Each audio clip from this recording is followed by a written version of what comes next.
যৌথ বাহিনীর আজকে একটা অভিযান হয়েছে আপনার বাসায় এবং অভিযানের পরিপ্রেক্ষিতে আপনার বাসায় কিছু দেশীয় ধারালো অস্ত্র, যেগুলো আপনি বলতেছেন আপনার পারিবারিক কাজে আপনি ব্যবহার করেন, এবং একটি লাইসেন্স বিহীন তাইওয়ানের একটি পিস্তল আপনার বাসায় এই পিস্তল পাওয়া গিয়েছে। আপনার না যে কারণে হোক আপনার বাসায় পাওয়া গিয়েছে, এবং এখানে কিছু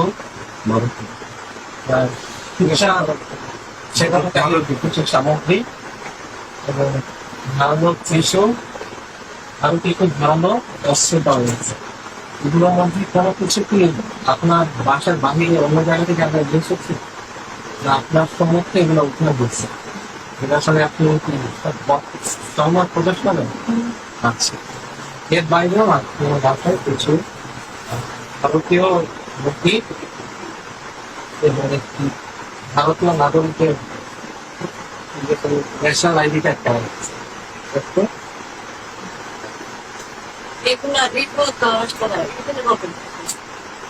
ঠিক আছে, ঠিক আছে।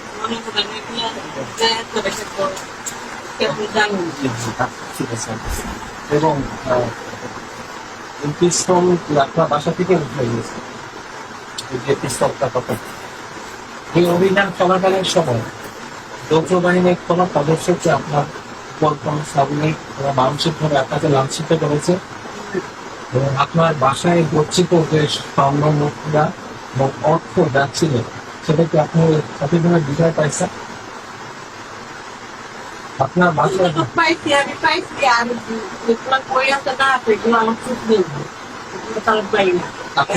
আপনার হাতে যে টাকা আমরা প্রজাপতির জন্য যেটা নিয়েছিলাম সেটা কি আপনাকে ফেরত দিচ্ছি? সেটা ফেরত পাইছেন? এই মুহূর্তে অভিযান শেষে আপনার কাছে আপনার বাড়ি হতে একটা অবৈধ লাইসেন্সবিহীন অস্ত্র উদ্ধার হয়েছে, যেটা আপনার কাছ থেকে এটা পাওয়ার কাম্য না, এবং এটা একটু পরবর্তী আইনি প্রক্রিয়া আছে। এই আইনি প্রক্রিয়া চলমান